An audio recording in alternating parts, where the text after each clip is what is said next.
میں ملک کے تمام اداروں کو بھی کہنا چاہتا ہوں کہ اگر آپ واقعتاً پاکستان کے وفادار ہیں اور پاکستان کے لیے آپ کے ارادے مشرقی پاکستان جیسے نہیں، تو پھر ایسے ناجائز حکمرانوں کی پشتیبانی کرنا یہ کسی قیمت میں بھی پاکستان کی ساتھ وفاداری سے تعبیر نہیں کی جا سکتی۔ پاکستانیوں، میری جنگ یہ ہے کہ اگر حکومت ہوگی تو آپ کے ووٹ کی بنیاد پر ہوگی، لیکن اگر آپ کا ووٹ چوری کر کے اپنی مرضی کے نتائج مرتب کر کے ملک پر اس طرح کے جابر اور ناجائز حکمران مسلط کیے جائیں گے تو بغاوت کے لیے سب سے پہلے ہم نکلیں گے اور ایسے حکمرانوں کو چیلنج کریں گے۔ عمران خان،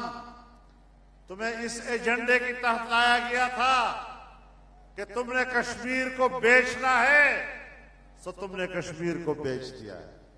آج افغانستان اس پوزیشن میں نہیں کہ وہ پاکستان کے ساتھ کاروبار کر سکے۔ ایران ہندوستان کی ترازو میں بیٹھا ہوا ہے۔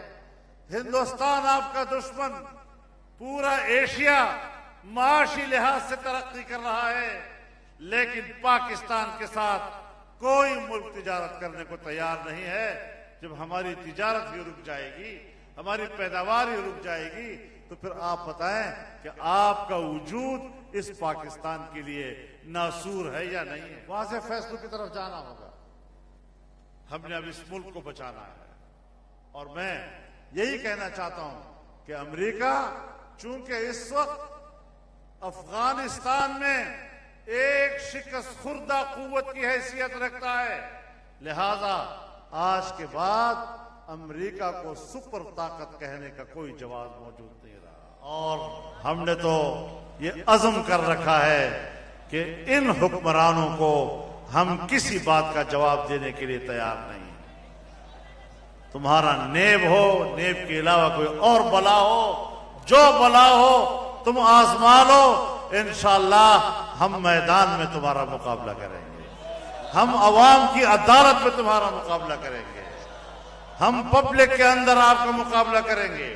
تو انشاءاللہ العزیز یہ تحریک جاری رہے گی انشاءاللہ، اور انشاءاللہ اب یہ شکست کھا چکے ہیں، یہ شکست کھا چکے ہیں، ان کی دال اب آپس میں جوتی میں بٹ رہے ہیں، ان کا بھی مجھے پورا پتہ ہے انشاءاللہ۔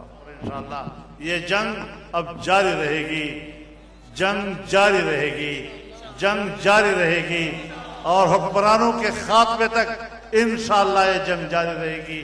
اللہ ہمارا حامی و ناصر ہو۔ وآخر دعوانا